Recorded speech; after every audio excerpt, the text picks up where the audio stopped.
안녕하세요. 오늘도 사연살롱을 찾아주셔서 감사합니다. 70대 여성입니다. 하마터면 자식 때문에 억울할 뻔했던 제 이야기를 해보려 이렇게 용기를 내어 사연을 보내봅니다. 제 또래 여성들이 그러하듯 저도 한평생 아들과 딸을 낳아 제 인생을 다 바쳐 아이들을 위해 살았어요. 비록 넉넉한 형편은 아니었어도 아이들이 밖에 나가 기죽지 않게 제 나름 신경 써서 키워냈어요.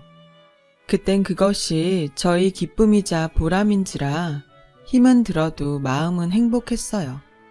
남편도 많이 배우거나 하진 않았지만 천성이 착하고 성실한 사람이라 주변에서 남편을 도와주는 사람들도 많았고 그 결과 저희는 그럭저럭, 아니 이런 말 제 입으로 하긴 좀 부끄럽지만 저희가 중년의 나이가 되었을 즈음엔 다른 집보다는 형편이 좋아 꽤 여유로운 생활을 할 수 있었어요. 이렇게만 얘기하면 남들 보기에 저는 걱정 하나 없는 사람으로 보일 수도 있을 텐데요. 사실은 저에겐 한 가지 고민이 있었어요. 바로 아이들의 혼사 문제였죠. 둘째인 딸아이는 생각보다 결혼을 일찍 한다고 지금의 사위를 데려왔는데 글쎄 나이 차이가 무려 12살이나 나서 저희 부부를 당황하게 했어요.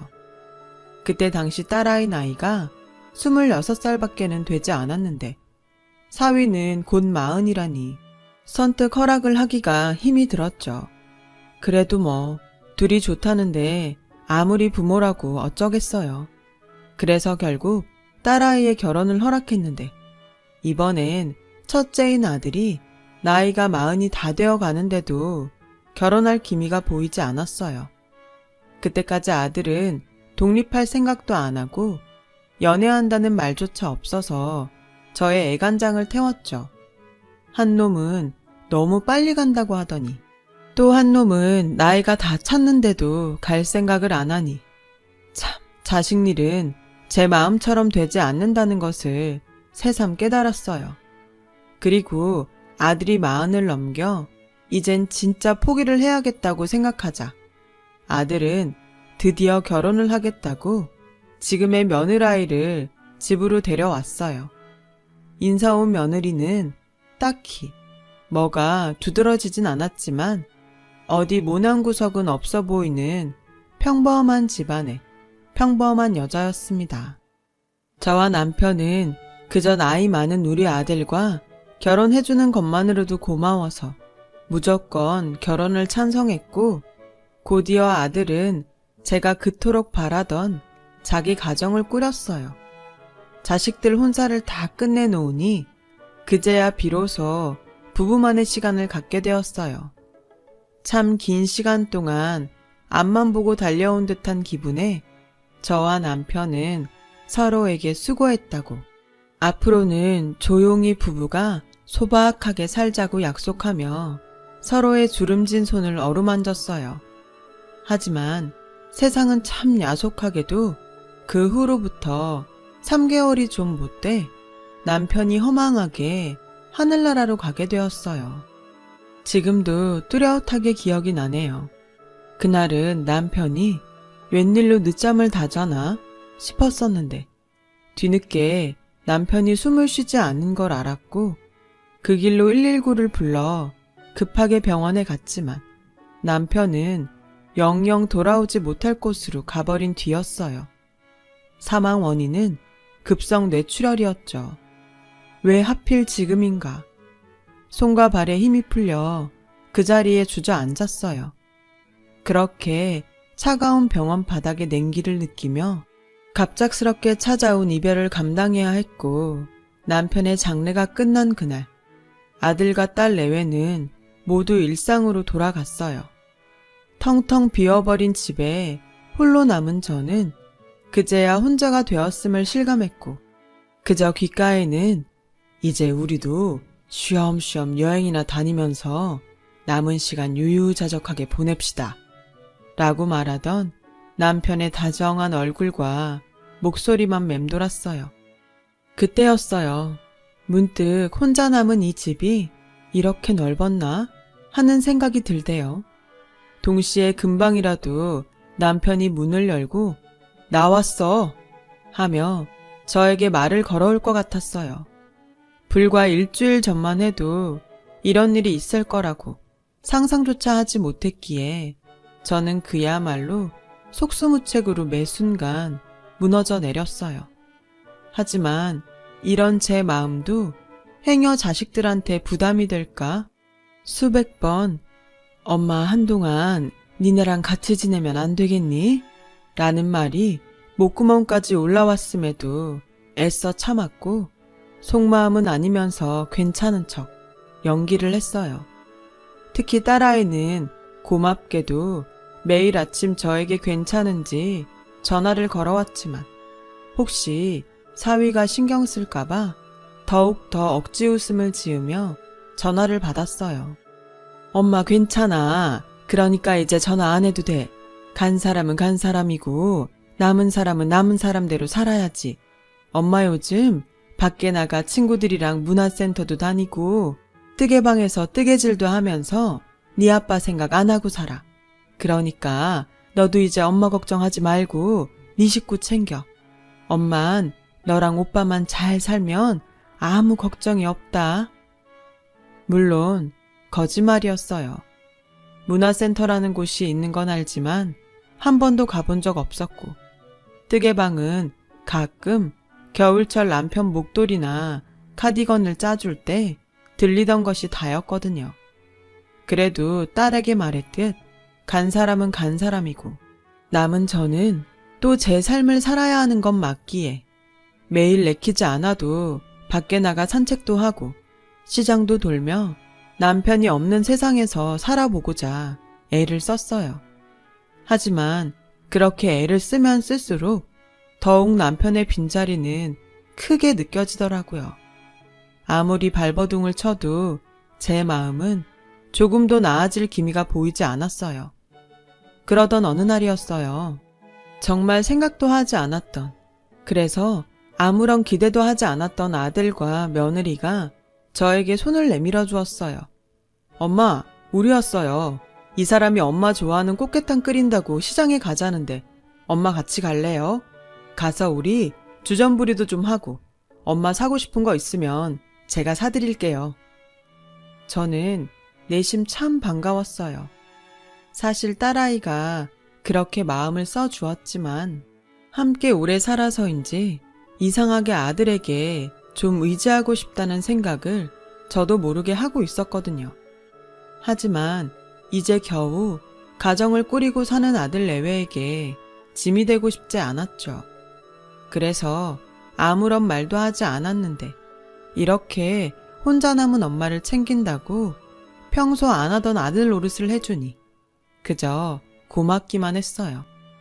그리고 그 후로도 아들 내외는 계속 저희 집에 찾아와 저와 함께 밥을 먹어주고 저 혼자는 할 수 없는 집안 보수를 해주며 신경을 써주었는데요. 한 번은 며느라기가 기특하게도 저에게 이런 말을 해주더군요. 어머니, 요즘도 아버님 생각 많이 나시죠? 괜히 저희한테 부담될 것 같다고 참지 마시고 저나 준석 씨한테 기대세요. 앞으로 저 정말 어머니한테 잘하고 살게요. 그러니 어머니도 저를 딸처럼 생각하시고 필요한 거 있거나 심심하시면 언제든 저한테 연락 주세요. 저는 순간 어디서 이렇게 천사 같은 아이가 우리 집에 왔을까 하는 생각이 절로 들었어요. 어떻게 내 속을 다 알고 이렇게 고운 말만 골라서 하는지 새삼 며느리를 낳아준 사돈 내외가 고마웠고 주책이지만 눈물이 다 왈칵 쏟아졌어요. 아들이 그렇게 남들 다 시집장가 가는 동안 총각딱지를 떼지 못하더니 이렇게 뒤늦게 마음씨 고운 색시를 얻으려고 그랬구나 하는 생각에 저 역시 며느리에게 좋은 시어머니가 되어야겠다고 생각했어요. 그렇게 저와 며느리는 딸아이가 질투를 할 정도로 사이 좋게 지내게 되었고 아들 내외의 집은 저희 집에서 걸어서 30분 정도 되는 곳에 있었는데 한 2년 정도를 서로 자주 왕래하며 지냈어요. 그러다 며느라이는 임신을 했어요. 저한테 너무나 소중한 손자를 낳아주었고 저는 매일 운동 겸 손주를 볼 겸 그렇게 아들 내외 집을 왔다 갔다 했어요. 완전히 다 잊었다고는 할 수 없지만 손주 보는 낙에 더 이상 예전처럼 남편이 없어 무섭다고 생각하지 않게 되었습니다. 시간이 약인지 아들 내외의 도움이 컸는지 차차 혼자 사는 생활에도 익숙해지던 어느 날 아들은 저에게 뜻밖의 말을 꺼냈어요. 엄마, 내가 곰곰이 생각해봤는데요. 엄마 지금 지내는 집 너무 크지 않으세요? 이렇게 우리 준이 보러 매일 걸어오시는 것도 마음에 걸리고 엄마만 괜찮으시면 저희 집이랑 엄마 사시는 집 정리해서 어디 좋은 아파트 들어가 함께 사는 게 어떨까 해요.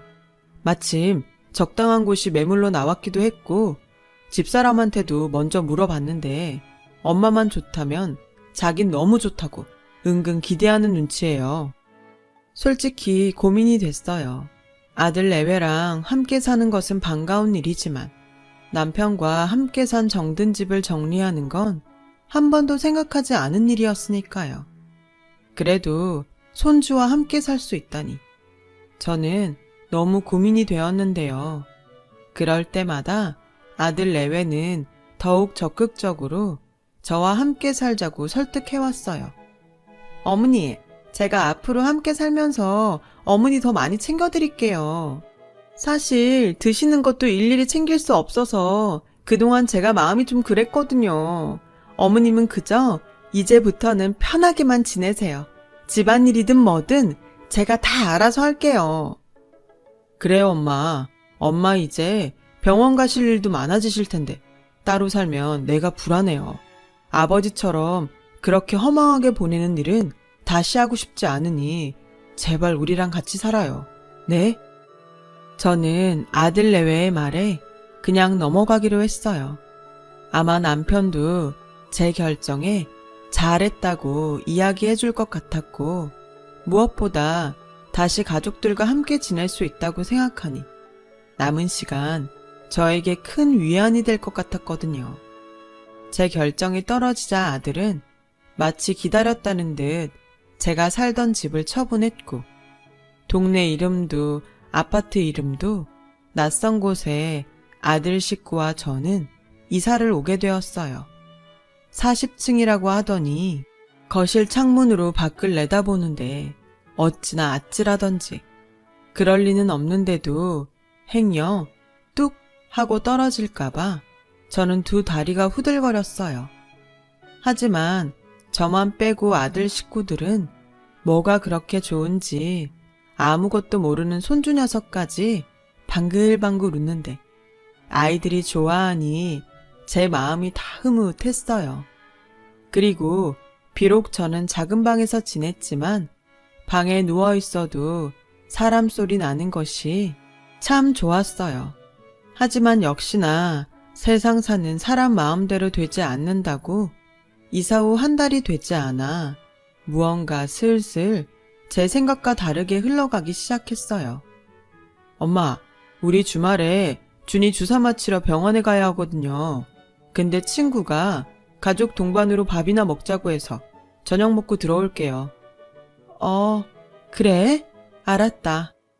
어머니 죄송해요. 제가 미리 알았으면 거절하라고 했을 텐데. 아니다.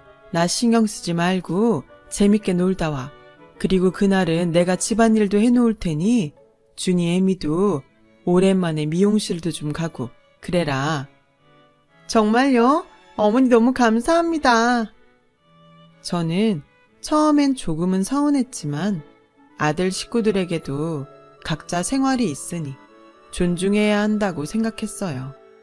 그리고 그동안 며느라이가 저에게 신경을 많이 써줬기 때문에 저 역시도 받은 만큼 보답하고 싶어 잘 됐다고 생각했어요. 그런데 그게 저희 실수였어요.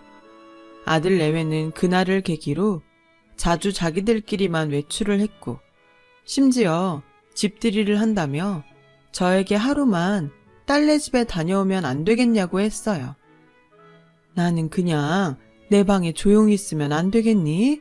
굳이 미선이네 가는 건. 엄마, 내가 신경이 쓰여서 그래요. 아마 시끄러울 거고 집 구경한다고 막 돌아다닐 텐데. 그러지 말고 엄마 하루만 다녀오세요. 미선이한테는 제가 잘 얘기해 둘게요. 이렇게까지 해야 하나 싶었지만 아들이 계속 그렇게 말하니 어쩔 수 없이 등 떠밀리듯 딸내에 가 있기도 했는데요. 그 후 5개월 정도가 흘렀을까? 이상하게 아들의 귀가 시간이 점점 늦어졌고, 심지어 며느라이와 싸우는 일이 심심치 않게 늘어갔어요. 들어가 말릴 수도 없고 모른 척 할 수도 없고, 저는 밖에서 발만 동동거렸는데 한 번은 자다가 잠이 깨서 잠깐 화장실에 가려고 방에서 나오니 아들 녀석이 주방에서 작은 불 하나를 켜두고 깡소주를 마시며 우는 모습을 봤어요. 차마 애미가 그 모습까지 못 본 채는 할 수 없기에 다가가 무슨 일이 있냐고 물었고, 아들은 눈물을 펑펑 쏟으며 고민을 털어놓았어요. 엄마, 나 어떡해요. 나는 정말 자신 있었는데. 아들은 울먹이면서 그동안 다니던 회사를 그만두고 사업을 준비하고 있었다는 말을 했어요. 그래서 가족 동반으로 사람들도 만나고 또 집에 일부러 사람들도 초대해 나름의 투자를 최대로 끌어당겼는데, 글쎄 함께 사업을 준비한 지인이 아들의 사업 계획서와 아이디어를 가지고 잠수를 탔다는 거예요. 투자금만 몇 억이라고 말하는 아들은 이젠 자기가 뭘 어떻게 해야 하는지도 모르겠다며 어린 아이처럼 제 손을 잡고 엉엉 우는데, 애미인 저는 그 모습을 보기가 참 안쓰럽더라고요. 그때였어요. 엄마, 이런 말 정말 염치 없는 거 아는데요. 저 좀 도와주세요. 저 이대로 이 사업 접을 수 없어요. 투자금도 그렇고 이젠 다시 취직하긴 나이도 많아서 저는 정말 이 길밖에는 다른 길이 없어요. 엄마가 이번 한 번만 도와주면 안 돼요? 제가 엄마 은혜 절대 잊지 않고 두고두고 보답하면서 10배로, 아니 100배로 갚아드릴게요. 엄마, 저 좀 살려주세요. 준이 엄마는 이거 해결 못하면 저랑 이혼한대요. 아들의 말을 듣고 눈앞이 깜깜해졌어요. 생각해보니 아들이 저에게 손을 벌린 것은 이번이 처음이었죠. 오죽하면 늙은 애미한테 도와달라고 할까 싶어 아들이 안쓰럽고 짠하기만 했어요. 그리고 더욱이 이러다 며느라기는 물론이고 손주까지 보지 못하게 될 수 있다고 생각하자 저는 가만히 있을 수는 없었어요. 그래서 남편이 죽고 보험금으로 나온 10억을 아들에게 융통해 주었죠. 아들은 제 돈을 받고 고맙다며 무릎까지 꿇고 또 다시 눈물을 보였어요.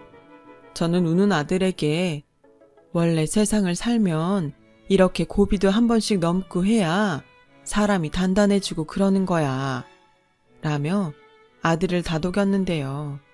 제 말 때문인지 아니면 제가 준 돈 때문인지 아들 내외는 전보다 훨씬 얼굴이 좋아졌고, 그 모습을 보니 나름 자식들에게 부모 노릇을 한 것 같아 뿌듯했어요.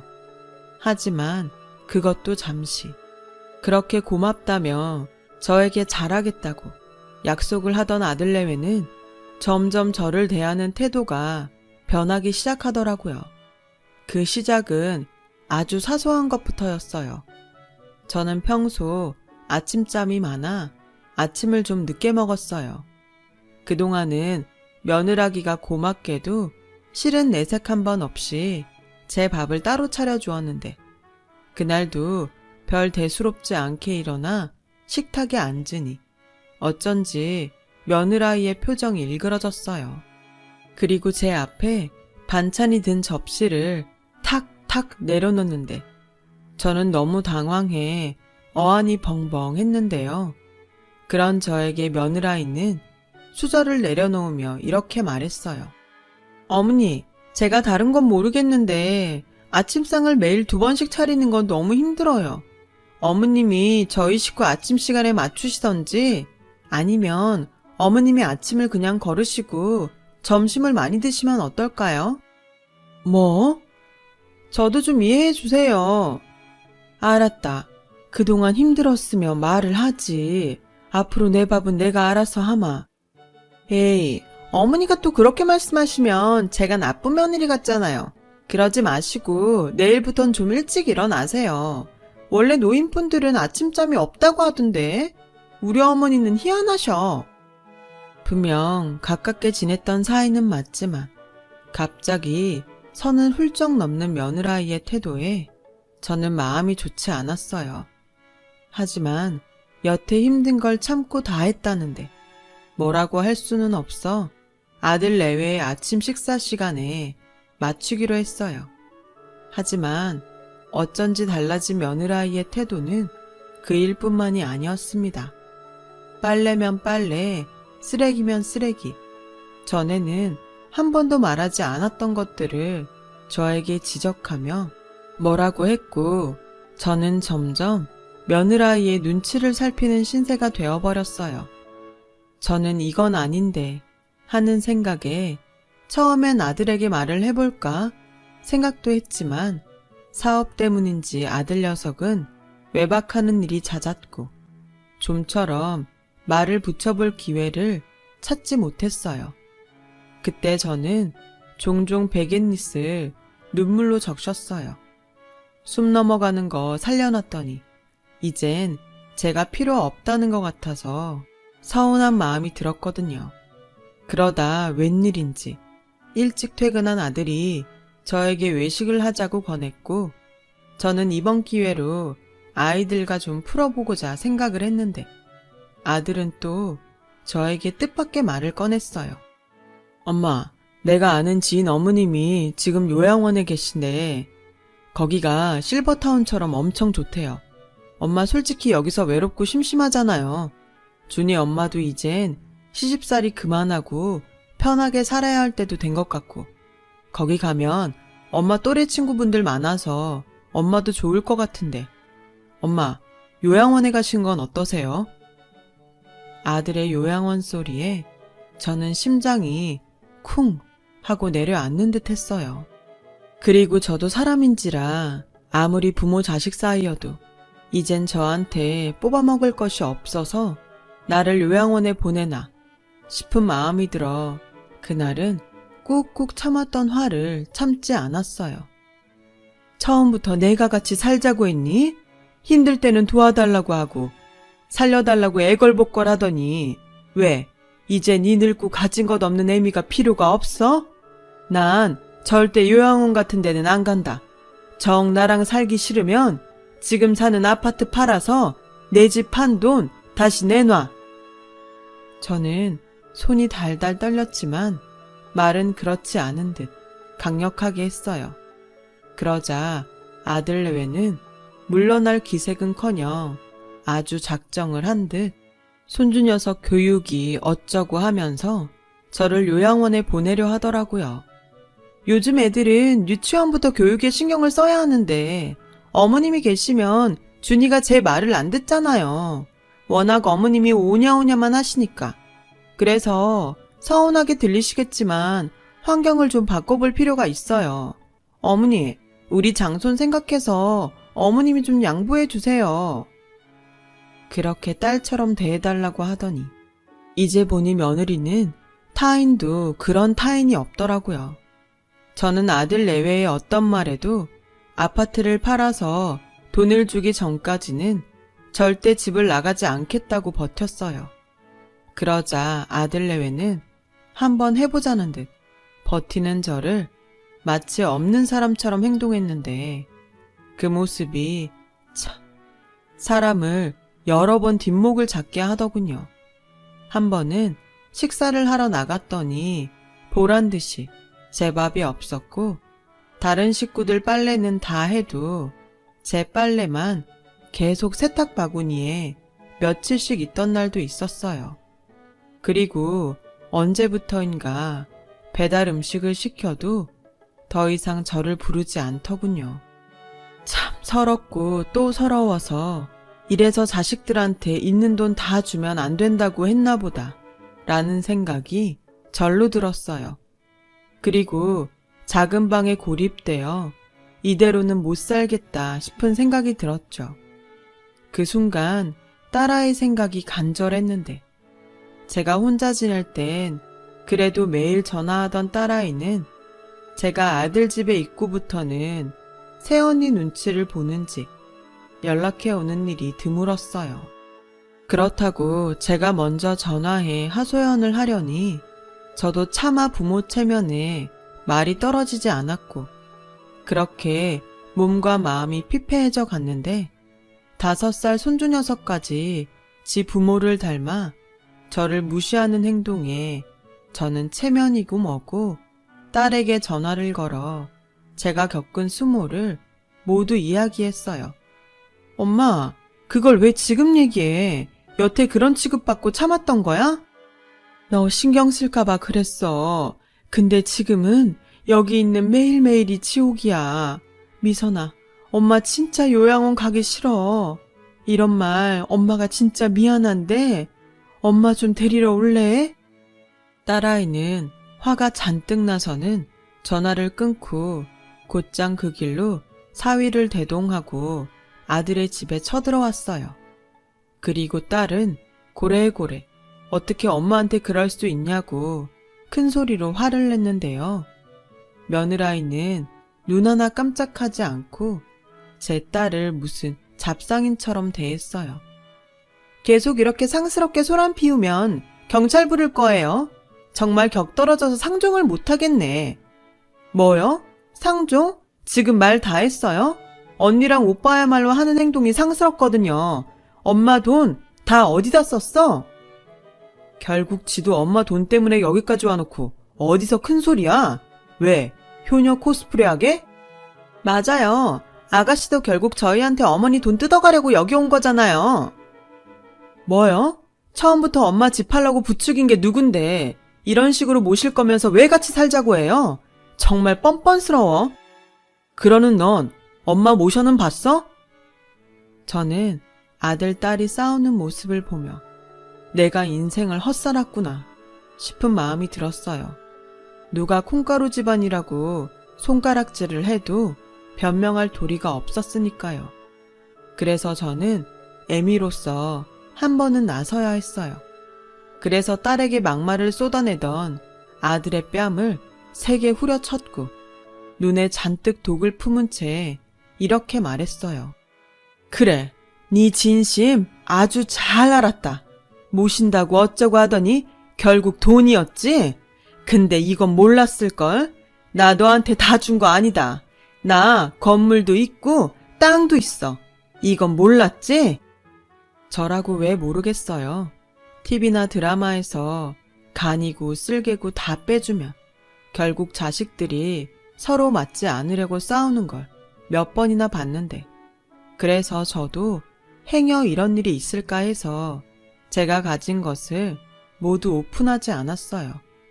물론 내 자식들이 그럴까 하는 믿음이 있었지만 그래도 남편과 저는 젊은 시절부터 우리 둘만 남았을 때 아이들한테 손 벌리지 않고 저희끼리 살아가려면 역시 돈은 있어야겠다고 생각해서 열심히 돈을 모아 나름 건물과 땅을 사두었어요. 시간이 흐르니 생각도 못할 정도로 값이 오른 것도 있었죠. 우리뿐 아니라 당연히 후에 자식들에게 물려줄 부분까지 생각했었습니다. 하지만 자식들에겐 말을 하지 않았어요. 요즘은 삶이 길어져 우리조차 언제까지 살게 될지 또 그동안 돈은 얼마가 필요할지 모르는 거 아니겠어요? 내심 모든 걸 자식들에게 오픈하지 않아 미안한 마음이 있었는데 이제 와선 이 돈이 없었으면 어쨌을까 하는 마음이 절로 들었어요. 만약 아들이 제가 가진 것을 모두 알았다면 아들은 그 돈 역시 욕심을 냈을 게 분명해 보였어요. 내가 정말 남들은 그런다고 해도 내 자식이 그럴까 했다. 그래도 사람 일은 모른다고 해서 땅이랑 건물을 사놨는데 준석이 너는 내가 가진 게 아빠 돌아가신 보험금 그게 거의 전부라고 생각했지? 근데 있잖니 내가 이미 너한테 준 돈은 건물이랑 땅에 비하면 네 아들 간식값이야. 나중엔 둘이 똑같이 나눠주고 세상 하직하려고 했는데 이렇게 된 거 너 같은 놈한테는 한 푼도 못 줘. 이거 다 미선이한테 줄 거다. 미선이 너 내일 엄마랑 명의 바꾸러 가. 그리고 넌 절대 네 오빠처럼 엄마 버리면 안 된다. 너도 각서 써. 제 말에 괘씸한 아들 내외도 아무것도 몰랐던 딸 내외도 너무 놀라 아무 말도 하지 못했어요. 왜 아니겠어요. 저라도 이런 상황이면 사태 파악이 늦어 그랬을 거예요. 그리고 저는 미리 싸둔 짐을 가지고 아들 집을 제 발로 나왔어요. 그러자 사태 파악이 된 며느라이는 맨발로 뛰쳐나와 저의 바지가랑이를 붙잡고 울면서 매달렸고 아들 역시 가는 저를 어떻게든 붙잡겠다고 신발도 짝짝이로 신고 나와 저를 붙잡았어요. 어머니, 오해세요. 제가 그동안 어머니한테 얼마나 잘했는데요. 제발 오해 푸시고 다시 저희랑 살아요. 제가 준이 아빠한테 절대 요양원 소리 하지도 말라고 말할게요. 어머니, 속상하게 해드려서 죄송해요. 엄마, 저 정말 잘못했어요. 엄마가 이 정도로 요양원에 가기 싫어하시는지 몰랐어요. 엄마 가기 싫으시면 안 가셔도 돼요. 저 정말 돈 때문에 이러는 거 아니었어요. 누가 봐도 돈 때문인걸. 지나가는 개도 알겠는데 아들 내외는 볼썽사납게 저를 붙들고 사정사정을 했어요. 그 모습이 얼마나 저를 비참하게 하는지. 결국 돈이 아니었다면 이렇게 가는 나를 붙잡기나 했을까 하는 생각에 저는 마음을 굳게 닫았어요. 한평생 지들 키운다고 얼마나 고생을 했는데 남들 자식은 그런다고 해도 내 새끼들은 그러지 않을 거라고 철석같이 믿었던 스스로가 한심했어요. 그래서 저는 그 길로 아들 내외와 죽는 날까지 보지 않겠다고 다짐하며 아들 내외의 핸드폰 번호를 차단했고 딸아이에게 건물의 명의를 해주면서 절대 네 오빠랑 새언니를 이 집에 발도 들이지 않게 하라고 신신당부를 했어요. 그러자 이 괘씸한 아들은 제가 딸 앞으로 해준 건물에 본인의 지분도 있다며 딸 앞으로 소송을 걸었더라고요. 딸은 이참에 저를 모신다고 가져간 제 재산까지 모두 토해내게 할 테니 걱정하지 말라며 저를 안심시켰어요. 남매가 재산 때문에 이렇게 법으로 싸우다니. 저는 정말 부모된 입장에서 자식 농사를 망친 것이 맞는 걸 인정해야 했어요. 그리고 딸에겐 미안하지만 한 번 당한 마음 또 다치기는 싫어서 딸에게 건물을 주었을 뿐 건물에서 나오는 수익은 일절 손대지 못하게 했어요. 하지만 착한 딸은 건물도 그냥 엄마 앞으로 다시 해놔도 된다며 저를 안심시켰는데요. 어쩐지 다친 마음이 쉬이 아물지는 못할 것 같아요. 아마도 남편을 떠나보내고 그랬듯 시간이 많이 필요할 것 같습니다. 이 순간 꼭 이런 말을 하고 싶어요. 아무리 자식들이 숨이 꼴깍꼴깍 넘어가도 절대 있는 거 없는 거 다 주지 마세요. 그러다 저처럼 될 수도 있어요. 그동안 힘들게 모았을 그 돈 자식한테 미안하다 생각하지 말고 마음 편히 다 쓰세요. 그게 그동안 고생한 보상입니다.